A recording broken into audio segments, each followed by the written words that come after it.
Hey, what's up? Serpentine19 here, taking a look at the new action RPG, LEGO Minifigures Online.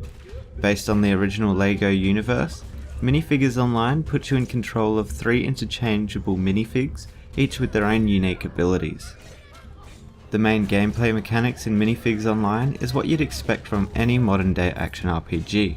However, the vast selection of abilities and items in general seen in other ARPGs like Diablo and Path of Exile are excluded from Minifigures Online.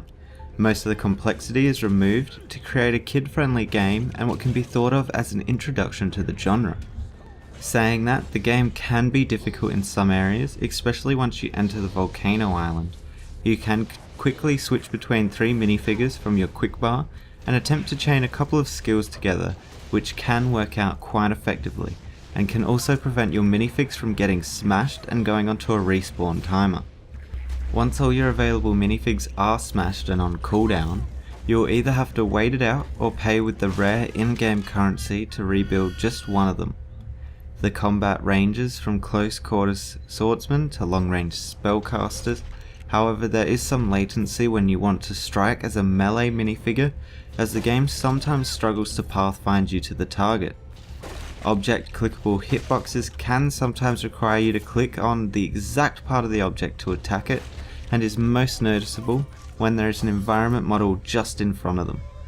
While on main story quest, you can walk into location based side quests, which consist of defeat so many of these or break so much of this.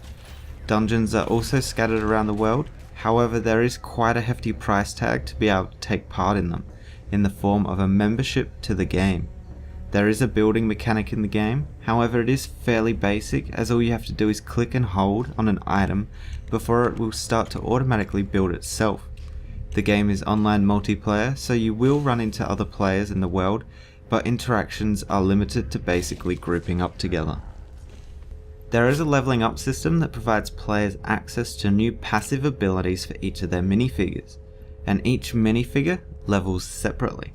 The game uses a sort of rune page that can be played around with to increase bonuses to the attack, defense, and build speed of all minifigures, and pieces for the board can be found while playing. Being a free-to-play game, LEGO Minifigures Online has multiple purchasable items. The first is unlocking new minifigures. While packs can be found around in the world, you can speed up the process by just buying a pack straight up from the shop. The second is the membership system, which can be bought for in-game currency, but it does cost quite a lot. The membership gives you access to dungeons that are scattered around the world. The game bases its entry-level requirements assuming you have completed these dungeons, requiring completely free-to-play players to grind some of the mobs to enter new levels. The chat in-game is also locked behind the membership fee. However, you can still group up with other players to create a party that can do the instances together. You won't be able to just add friends' gamer tags though, as the game enforces a randomly generated name for you to play with.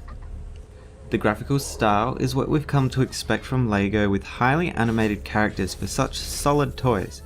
The environments aren't quite as impressive as other LEGO game titles, but are still very interesting.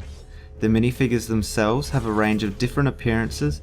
However, for a company with so many licensing deals with Marvel, Lord of the Rings, etc., it is a bit of a disappointment not seeing any of those IPs included. The sound in the game isn't anything too special either, with characters making weird noises during dialogue, and no real added sound effects for characters' special abilities. LEGO Minifigures Online's story is focused around normal pirates and ghost pirates, at least in the first couple of zones, with very little backstory to work with. The game's replayability is based around unlocking new minifigures to play around with, and not much else.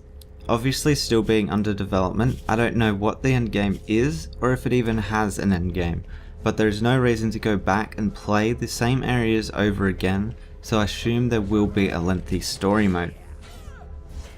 LEGO Minifigures is a good beginner's introduction to the action RPG genre, but for people that have played Path of Exile or Diablo, there just aren't enough mechanics. Luckily, Minifigures Online isn't aiming to compete with those other titles, and is instead clearly aiming for a very young market. That's been my player preview for LEGO Minifigures Online. Let me know what you think, and I'll see you guys next time.